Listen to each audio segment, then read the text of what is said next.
Manthology Show. Welcome. Thank you for joining us, manhood. Let's find it together. In today's episode, best fast foods, rollerblading with full pads, mind you, 80s or 90s, and waking up with more energy. Josh, Derek, I am so glad you're here today to do this thing. Oh, I got musk on my chest and I got hair on my face and I'm ready to talk about manly things. One of these days I'm going to have an opener half as good as Derek's, but hello. Welcome to the show, gentlemen. Food talk.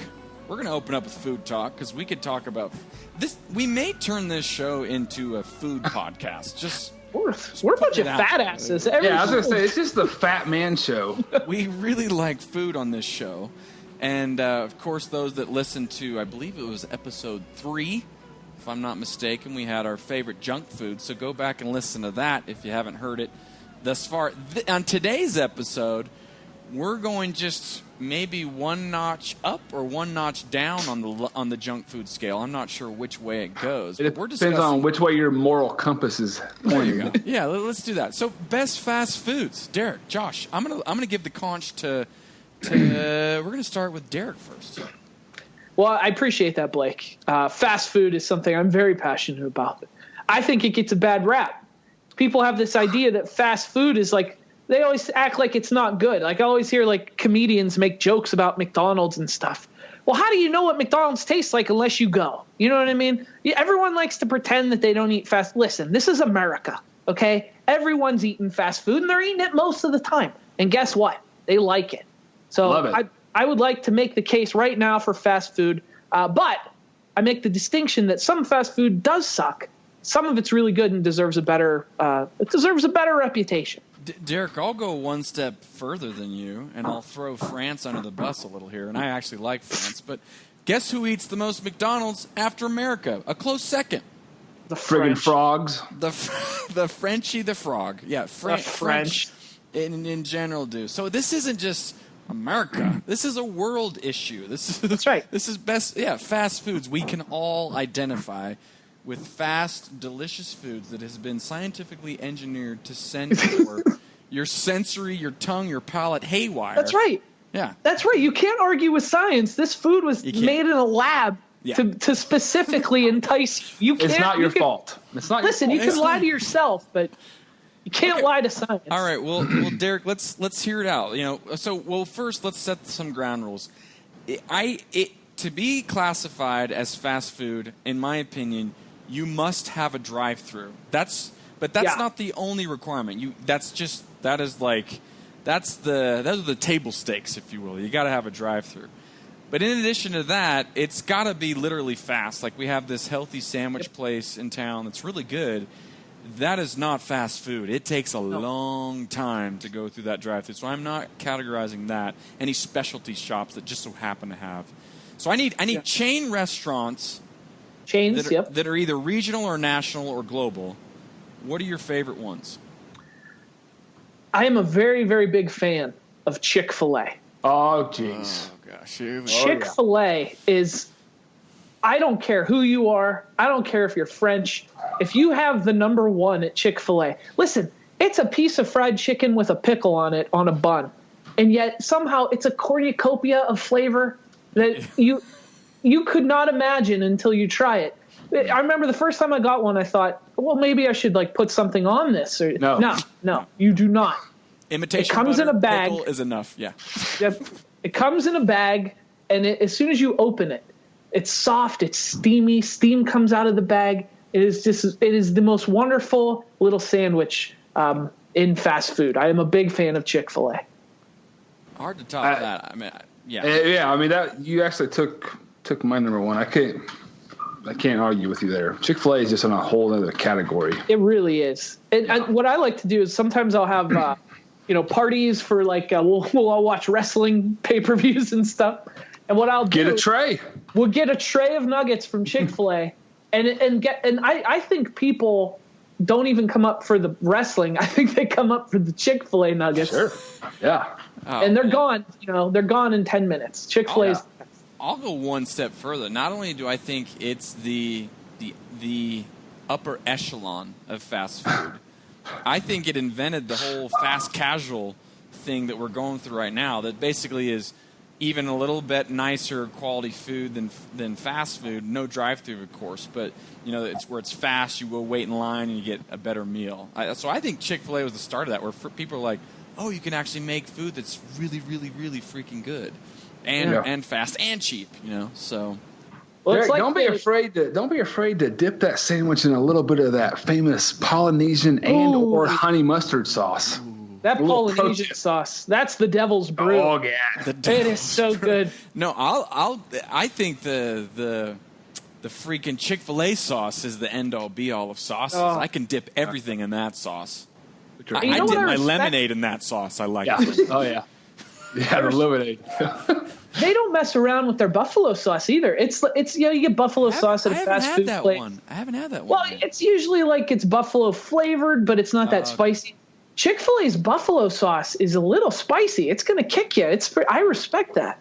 They threw their chicken nuts on the table and said, "Hey, check out this buffalo sauce, America." That's exactly right. All right, so what are some other ones? Who else makes your short list of best fast foods? Ones you go to, you return to often. I'm also a very big fan. If I'm getting a burger, I'm going to Steak and Shake. That's a good big list. fan of the Steak and Shake. Depends on the burger you get there, though. There's some burgers there that are pretty poopski, in my opinion. Well, the thing about Steak and Shake is they experiment. And sometimes when you experiment, you're going to misfire. But some of those burgers, the Jamaican jerk steak burger, they got some grilled onions on there. You got some Jamaican jerk sauce on there with a little pepper jack cheese. It's just a delicacy. And I like to get they have flavored French fries now. So you can get like salt and vinegar on your French fries. You get that bitter vinegar taste in your fries with that spiciness of the Jamaican jerk. It's just unbelievable. Okay, Derek, does the Berg have either Shake Shack or In-N-Out? We do not have either of those. Do you guys have Five Guys? We do have Five Guys, which is another one on my list. Big fan of Five Guys. Five Guys is really good. Now, that would probably be more fast casual, I think, Josh. Yeah, I don't think they have a drive-through. Yeah. So In-N-Out has a drive. Shake Shack doesn't have a drive-through, so we got to exclude that one. But In-N-Out, I think, is the best fast food burger money can buy. Their fries pale in comparison to the Golden Arches, because let's be honest, those fries, they just got something special going. Hey. Well, they're actually cooked with a little bit of cocaine. That's what makes them so damn tasty. Just a little bit. Hey, mad respect for McDonald's. Their French fries are legitimate. Totally agree. But their burgers, not so much. Well, the Big Mac, I can still pound a Big Mac, but it's not, I don't know. It's not going to get me excited like an In-N-Out. An In-N-Out burger is, that's like the best fast food burger I've ever. I tell you one thing, like I don't eat at it, but one place that I respect the hell out of in a culture of fake healthiness and everything else, I really respect Hardee's and Carl's Jr. for completely going against the grain and trying to kill America single-handedly with their burgers. While everybody else is trying to go lean and fresh, Hardee's is like, nah. Put some Velveeta on that and then throw some bologna on top of it. Yeah, we'll sell that for a month. I mean, their burgers are just bonkers. They're like the M&M of the fast food world, where they're just both middle fingers raised to the air. Yeah, suck it. Take this health and you really, really hate yourself? Come eat here. Another one that, now we're going to get into this a little later in the show, but as a I was heavily influenced by two decades, and the latter of which, the 90s, pretty much put Taco Bell on the map, and I still like me some Taco Bell. Fellas, can I get a hell yeah or an amen? No. Oh yeah, no I've already spoke at length about my love for Taco Bell. I don't need to go there again. Love it. Derek, are you a Taco Bell fan? Not at all. And I think the problem is Mexican food is my favorite food. Yeah. And I love to go to like authentic Mexican restaurants. So when I go to Taco Bell, I'm not even Mexican and I'm offended. Like, I feel like it's just not at all what I want from a taco, you know? So yeah, I've never really been a fan, but I can see the appeal. I absolutely love it. And I agree, Derek. That's American. That's Tex-Mex. That's Tex-Mex fast food. That's American tacos. I mean, and I love I love authentic Mexican as much as I love, you know, the American tacos my wife makes or Taco Bell. I absolutely love Taco Bell. Love it. Love it. Love it. Love it. And you know what? Like, here's in Taco Bell's defense. Now, you know, on last episode we talked about a problem getting veggies. You know, veggie deprivation. At the Taco Bell, if you want to go a little healthy, you can go bean burrito and get some regularity too. Yeah. You got some beans and some whatnot. So, I don't think anybody's ever walked away from a Taco Bell experience going, dang, I can't poop.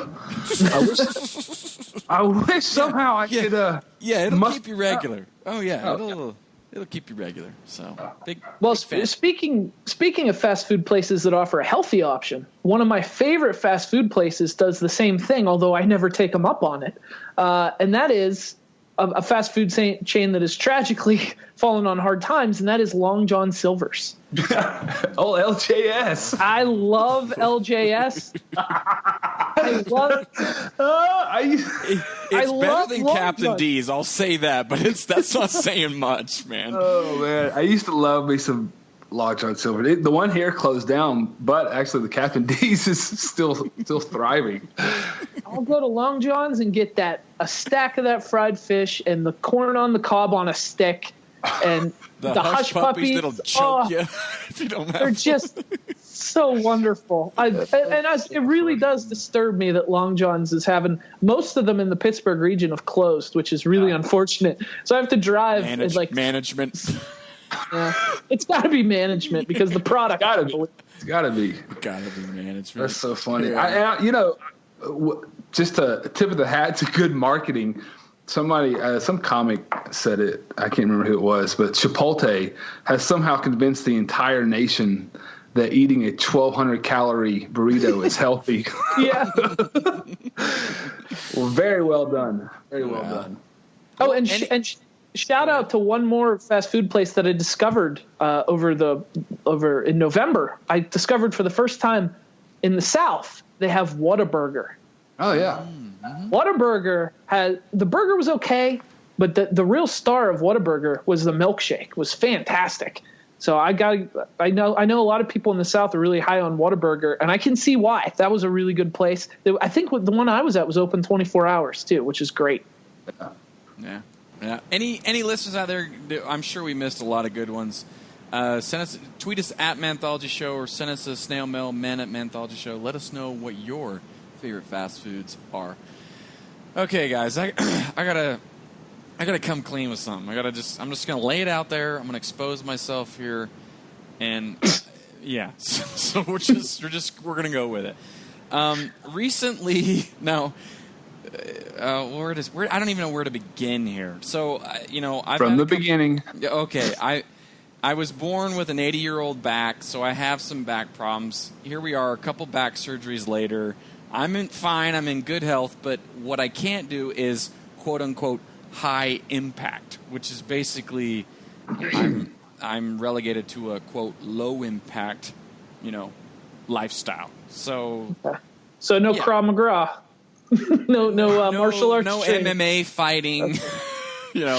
My doctor doesn't even want me to run, and I used to run, but that apparently pounds my back a lot, so I'm not supposed to do that. So so just hear me out. So that's the setup for what I'm about to say. So little old Blake here, he's trying to stay healthy because I don't make a lot of money, and so my best life insurance policy gift I can give to my wife and children is that I'll be around for a long time to kind of cheer them up. Okay, that's what I'm going to try to do. So I'm trying to stay healthy with the fitness regime.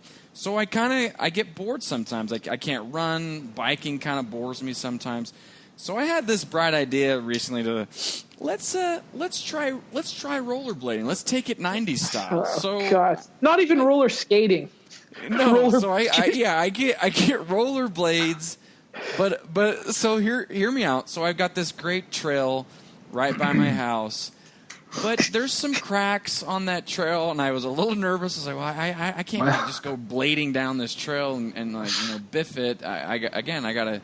So I go online and I buy full pads. And I put these on. I got knee pads, elbow pads. I got the little wrist protectors. I put these on, and I'm all excited to go. I'm feeling a little insecure about it, though. And my wife looks at me, and she just goes, "You look ridiculous." So I'm like, I'm doing this for you, and like, so she tells me I look ridiculous. So I go out last week. It was the first time I did it.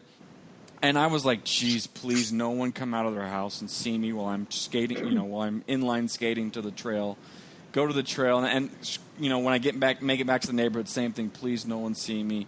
And I did the same today, and I'm having fun, but I just can't wrap my head around, like, I want to find my confidence again with the blading. Yeah, that's a pickle. Okay, so there's two things. Yeah, there's I guess a couple things going. Like, part of me is like, it's really good to feel that insecurity and kind of find your confidence and be reminded that you're human and you're just some random dude. You're a cog in the machine. But how do you guys? So I'll put it to you. When you're doing something ridiculous like wearing full pads, rollerblading, how do you find your confidence again? I don't know. I think. How do you own that? How am I supposed to own that? How am I supposed to own that? I think if my wife were to call me out and compliment me on my vagina and ask me if I bought the rollerblading vagina pad, I probably would have acted like most men and just ripped them all off. Yeah, through caution to the wind, and I don't care if I break a bone. So that being said, I compliment you on your safety first. Yeah, I mean, let's be responsible. We're all in our 30s now. You're not Dan Cortez out there. Yeah, it's one thing to have the knee pads, but when you said wrist protectors, that's tenacious, Blake. I better put my wallet in this hip pack. Maybe I'll ditch some of them, but I'm serious, Derek. There's some very scary cracks on this trail. I don't want to break my. Yeah, I don't want to break my hand or anything. My hand is my livelihood. I'm a rider. I can't break my hand, man, and I don't eat. This is very scary for me. And you definitely don't want to scab a knee. No. Let me ask you this though: did any of your kids? Are your kids wearing the full suit gear? No, because they're not going fast, fellas. I'm booking it. Come on. I mean, I'm really trying to paint this picture. Okay, so you're getting up enough speed. Exercise. I'm going like 15 miles, 20 miles an hour. So maybe that's not super fast, but that's fast. So I think it's fast. Okay. So you're hitting such a high speed that it requires the whole. That's what it was. I'm sorry, I didn't mention. Yeah, that. well, Yes. you gotta position that better, buddy. Speed plus cracks. And plus, I'm not very good on my balance, so there is a little. Plus the back, yeah. No, okay. Yeah, okay, it gets. No, you started off with the wrong spin here because you were going the Bob Cratchit, Tiny Tim route with I gotta feed my family and I got a bad back. What you should have said is, listen, I'm rollerblading faster than doctors recommend, and the only thing I can do is put on some wrist protectors. Even Evel Knievel wore a helmet. That's what you should have started. You're telling me I sold it wrong. Is that what you're telling me? It's all about spin, Blake. This is an election all right, season. I admit I should have spun that better, but I do have one more emasculating story related to full pads and rollerblading. So there's this cute little lady. She's probably in her 50s, and she bikes, and she's not going fast. She's going 3 miles an hour on a bike with a really big protective helmet, and she has her cute little dog, and she I kind of see her in the neighborhood sometimes. Really nice lady, and I even think she might have, I don't know, just a little mental awkwardness there. So I don't know, maybe just some slight mental challenges there. So the first time I come up, I'm in my full pads, and she sees me and she looks at me and she gets this big grin and she just goes, "Oh, that looks fun." And I'm just like, oh boy. Did that comment come in the same day as your wife's comment? It Because I did. would have packed it. It actually did. I So would have. Yeah. Okay, Kudos Josh, to you. You're right. I could just say to hell with it, no pads, or I could give it up because I don't want to deal with the shame. But I'm enjoying it too much. I'm sticking with it. I'm sticking with it. Yes. All comedy aside, I commend you for sticking with it because I wouldn't. I would put my safety and health in jeopardy. I'd be like, screw this. I'm not going to look like a jackass after 2 women have made fun of me. So I'm not joking. That's a more manly thing for you to stick with it. All right. Yeah. Okay. Yeah. I give. Yeah. Also, what color are the pads? Are they like bright, reflective colors, or? They're not reflective, but they're bright red, so they really do stand out. Okay. Okay. Well, I was afraid you had like the Lisa Frank print helmets or something with like the pink and the stars or something. I'm not wearing a helmet, so maybe that's the thing I should be wearing. Oh, you're not wearing a helmet? Not wearing a helmet. Yeah. What? Well, that doesn't make any sense. I don't have a helmet. Well, you didn't have any pads either, but you bought them. You got to. I stopped short at the helmet, okay? I don't think I'm going to hit my head because I'm going to use my wrist protectors to keep your brain would keep you from going into a coma. You're like, the hell with that. These wrists and elbows. I have a look like warped pussy out there. I have a warped mind, fellows. That's the only thing I can. I don't know. Well, I'm glad that I was able to get a good laugh out of both of you. I'll jump aside.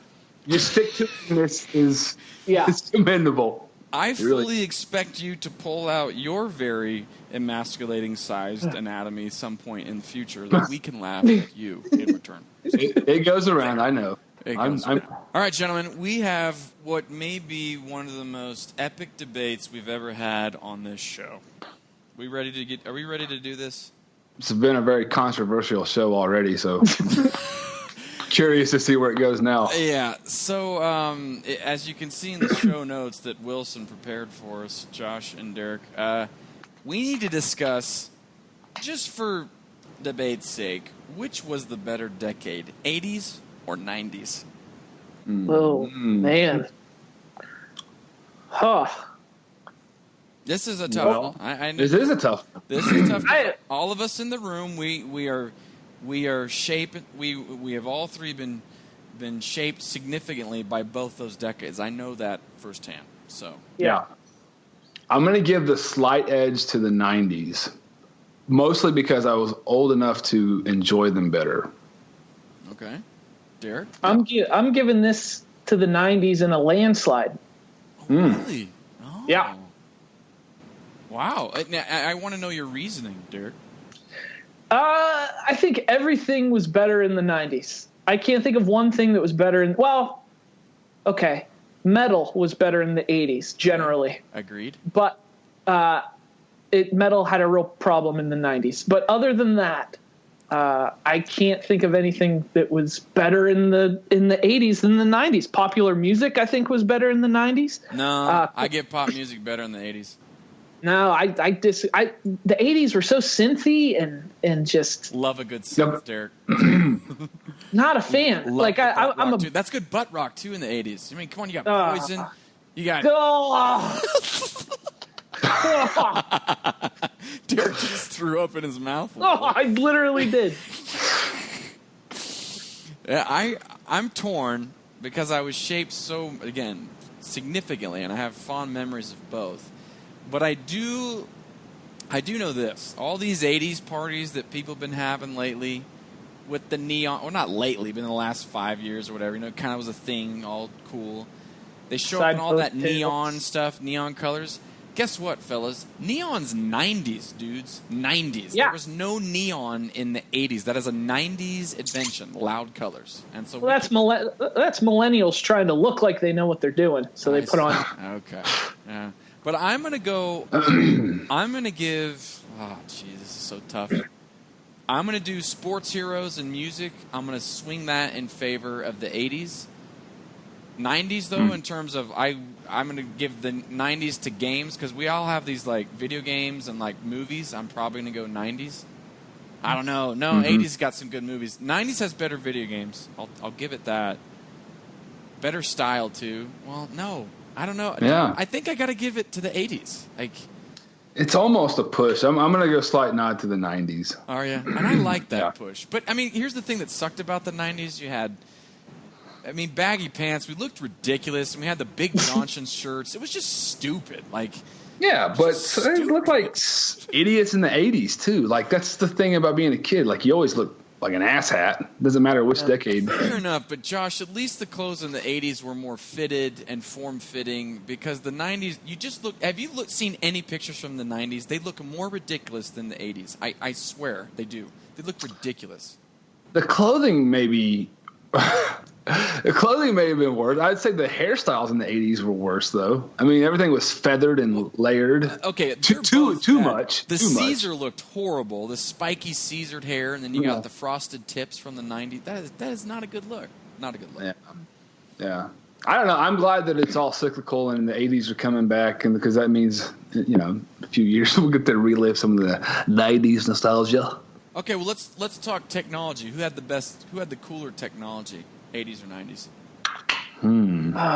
The thing about the 80s is the 80s was like, when I watch stuff from the 80s, like just even like basic TV packages, they do so many zooms and swipes and all this. Like they were obsessed with the technology they had, even though it wasn't that great.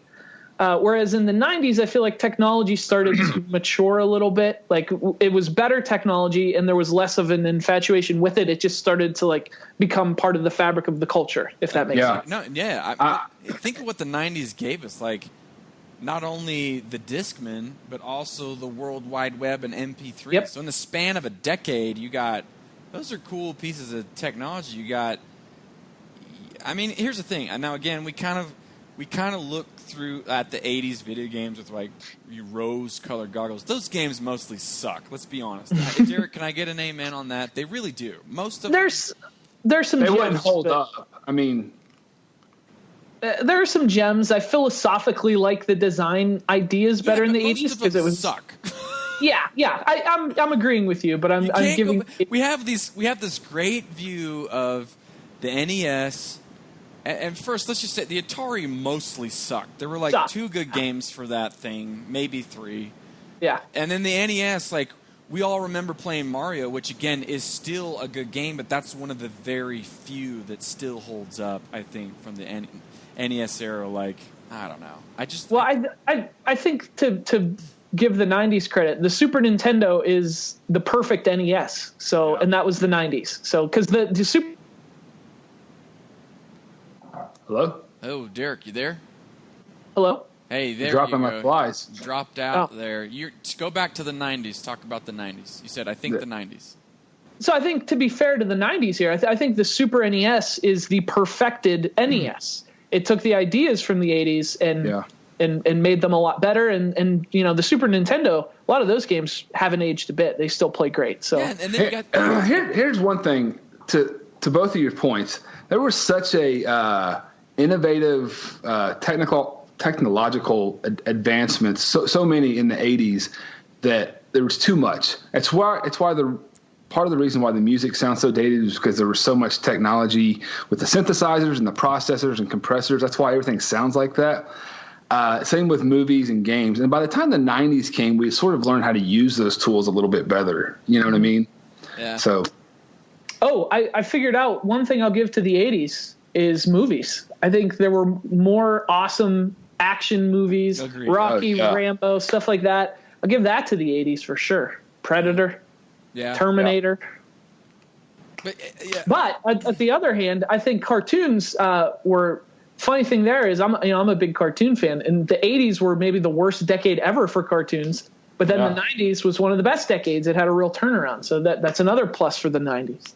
But it's fun. Like for me, as the 80s, I remember that's what I fell in love with Bugs Bunny and the old school stuff, because that's all they really played back then, because you couldn't really get a lot of good cartoons. Well, because they wouldn't make the networks had this weird idea in the 80s that you couldn't make cartoons based on original characters because kids wouldn't watch it. So they adults, and now we have a Cartoon Network. So. Can we all agree that both those decades are certainly better than the aughts? The aughts sucked. I feel like there's no personality now to the decade? Like, what is the personality to the aughts and to the teens here? It's like, I like the teens better than the aughts. Like, I think Yeah. we're doing cool I'll say stuff that, yeah. in the teens. Think about the aughts, gentlemen. Guess who the number one selling artist was? The top two of the whole decade of the aughts. Just guess. I'm going to guess NSYNC and Britney Spears. You are incorrect. The top two selling ones were Linkin Park and Evanescence. Oh, jeez. God. thanks. That about tells you all you need right there. It just wasn't a good decade. I mean, there were some good things that happened there, but yeah, 80s and 90s. Never forget. Good times, good times. If you got any good memories of 80s or 90s, or who you think your favorite is, tweet us at Manthology Show, or send us an email, men@manthologyshow.com. Okay, now I wanted to end. Well, not end. We wanted to talk about ways that we could wake up with more energy. Gentlemen, is this something either of you struggle with? How to find energy as you wake up? Yeah, I got my systems. You go. Well, I want to know some of your systems, Josh, because I read this great report, and I got these 5 things from this website called, what was it, Nexium? I can't remember. Sorry, we'll post a link to it. But basically, it's the 5 ways to wake up with more energy. So, Josh, can you guess any of these without looking at the list? Yeah, probably. I think I've got a couple of them on there. The first thing I do after I take my morning pee is I go downstairs and I chug a big old cup of water. And then I go right into the coffee and start cooking breakfast. All right. Yeah. You got the third one on the list was drink water, a ton of it, before your coffee. Like, coffee's not the way to start with just the liquids. You need that water more. So that was the third. Okay, so you, Josh, you guessed one of the 5. Can you guess any others? Waking up with energy.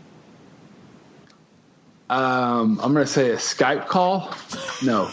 No, an early morning Skype call. Coffee, water, breakfast, exercise. Yep, exercise. Yep. Yeah. You got to wake up the lungs, they say. So basically, there's 5 things. First is going to bed in the right situation. So cool, dark room, no stimulating substances, caffeine, any of that stuff, or even media or like glowing screens. That stuff's a no-no in the room. So if you start with that stuff, you're gonna have a hard time going to sleep, according to this article. And I can certainly attest to that. Like, I don't bring the laptop or my phone into the bed any longer. I used to, and I used to sleep worse. And ever since I don't do that anymore, better sleep. Well, thank God, guys, that Apple gave us an update that lets our phone get a little dimmer. I guess. Yeah. It takes out the blue color, which is apparently, the blue light, which is apparently keeps you awake. I don't even know. What are you talking about? Is this a new update on my iPhone that I'm not aware of? Yeah.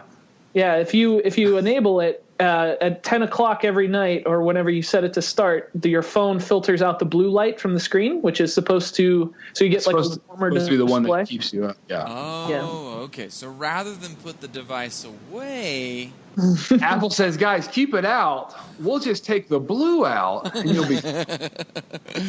Thanks. Oh, I see what you did there, Apple. Trickery. Number 2. Always, this is. I thought this was a little controversial. I want to know Josh's take on yours too, Derek. It says if you want to arise with more energy, you should always arise at the same time. No crashing, no sleeping in, no snoozing even. Whatever. I don't snooze. I don't snooze. I don't even set an alarm anymore. When you have small kids and a old dog, somebody's got to get up and pee. Yeah. So. Yeah. That's what always gets me up. I got the old kid's alarm clock. Derek, so what's your take? I don't know. I find that I sleep best when I just, like, my natural clock seems to be fall asleep around 2 or 3 a.m. and just wake up. Just wake up at like 10 or 11 a.m. and I'm good to go. I don't know. I'm not a morning person at all. And it's weird. It doesn't matter how much sleep I get the night before. I can fall asleep at 8 a.m. or at 8 p.m. But if I have to get up at 6 or 7, I'm going to be miserable all day. I just feel terrible. Well, Derek, this isn't saying necessarily everyone should be a morning person. It's how to wake up with more energy. So if you're choosing to wake up at 10 or 11, this is thing that can kickstart your heart poison style. Yeah, my heart's... That's Motley Crue. I don't want to be a dork. Sorry, you had to. Sorry. I thought it was poison. Carry on. So I mean, Derek, do you before you reach for your bowl of cereal, do you chug a ton of water? I actually don't even eat breakfast. I'll drink water in the morning, but generally Wait. We just had this cereal conversation. We never put a time on it, though. You're not even eating it in the morning? Well, I mean, when you get up at like 10 or 11, it's like it's almost lunchtime. So I usually just skip it. If I do have breakfast, it's obviously cereal. But I don't know. Lately, I've just been skipping it and going straight to lunch. Yeah. All right. So, well, how's your energy levels? I'll be your therapist. How are your energy levels? Yeah, feeling pretty apathetic. I'd say it's the usual. Yes. Love it. I love it. Listen, I wake up, I look at the ceiling, and I go, do I have a reason to even get out of bed? And if the answer is no, which it usually is, I just go right back to sleep. I don't care. Listen, the world's going to be there when I wake up. Doesn't matter how I feel about it. So I just, I get up whenever I feel like it. I like it. But I thought these were cool tips. And so if little Derek definitely, hey, listen, incorporate these at his 11 a.m. wake-up call, I think it's going to let Derek attack the world with vigor. For people who have something to attack the world for, or a reason to get up. I can't help you there. Yeah, I can't help you there. But, I thought they were good ideas. The last one, of course, being open windows, go sit outside. I try to do that. I do open the windows, but I need to get outside more, get that fresh air going. So I thought those were some good tips. I definitely like the cool, dark room to fall asleep. If it's like if I turn on the air conditioning most of the time. So if it's even remotely, even if it's neutral temperature, that's no good. It's got to be at least cool, and I'll fall asleep way quicker that way. Yeah, I'm kind of convinced I should probably get those blackout curtains for even more, like, cave situations. Yeah. Do either of you got really good curtains where it's really dark in there and stays dark? No, but our bedroom is sort of positioned where it stays pretty dark on its own. I'm with you with the coolness, though. It's got to be cold. Like I put a window unit air conditioning in our bedroom, and I've got an industrial fan on the floor. So it is just a loud, cold room. It's like a refrigeration unit. Yeah, I try to, yeah. Oh, Josh, I'm sorry, I'm laughing here because I remember you sleeping with that big, loud fan from our old high school days, and I'm just probably It's cute that you're still rocking that, man. I don't know if I'm rocking it. I've graduated. Like I've literally got an industrial size. It's like a paint dryer fan. It's so loud that like I have to turn the TV up to like 50 or 60 just to keep it. Holy shit! Audible. Oh, it's a mess. It's a mess. Oh, man, you heard it here Good night, first. honey. What? Yeah, that's pretty much what it is. Said good night. Oh, okay. I can't hear you over the TV, and it's so damn cold in here, too. Man. It's a nice, relaxing environment. Oh, yeah. Put you right out. We have really exposed ourselves on this show, from full-padded rollerblading Things have happened. Things have happened. Things have happened on this show. Josh, for today's parting shot, we want to end on in addition to your sleep technology. Yeah, I'll go ahead strong here. You got a recent lesson learned, I hear. Yeah, here's my take. We did the family vacation last week, and I'm here to tell you, if you don't already know, family car trips suck. Absolutely, top to bottom, they are horrible. We had it was my wife. We have two kids, a 7-month-old and 4-year-old, and then our dog, who he is 10 years old and very set in his ways. All piled in. Drove down to Florida, and yeah, it was a miserable, horrible experience on all levels. One, one highlight being that I had my first real life Clark W. Griswold family vacation moment. And we were driving. We got into. Is this on the way home or on the way? This is on the way down there. Oh, okay. This is on the way down there. So we're like in the bottom of Georgia, like rural roads, no cell service, nothing. And then our son, our little baby, gets car sick and he just throws up everywhere. All over. Oh, of course. Yeah. So Sarah is in the back seat, my wife, and she's trying to manage it. She's like, "You got to pull over. You got to pull over." And I'm looking at the GPS and I'm like, "Yeah, we got to turn in about 9 miles. Can you wait till 9 miles?" She goes, "No, you idiot. There's stuff up everywhere. I can't wait 9 miles." I was like, all right. So I reluctantly sort of. You're trying to make good time. Oh, yeah, you got to make good time. There's a schedule. So I'm like, our time's shot. So I pull over on the side of the road reluctantly. And I literally, it's just like a little dirt road we pulled over on and just chaos. My daughter's crying. She's screaming. My son's throwing up. My elderly dog is like, I got to get out of here. So I'm trying to get him out. Wife's trying to clean it all up. And as we're doing so, I get back in the car and trying to get everything back up. I noticed that there's like a dozen gnats and bugs. And by the time I realized that there's about 24 gnats and bugs all in the car. And I must have like parked in the perfect area of some sort of infestation. And I just stirred up the whole nest.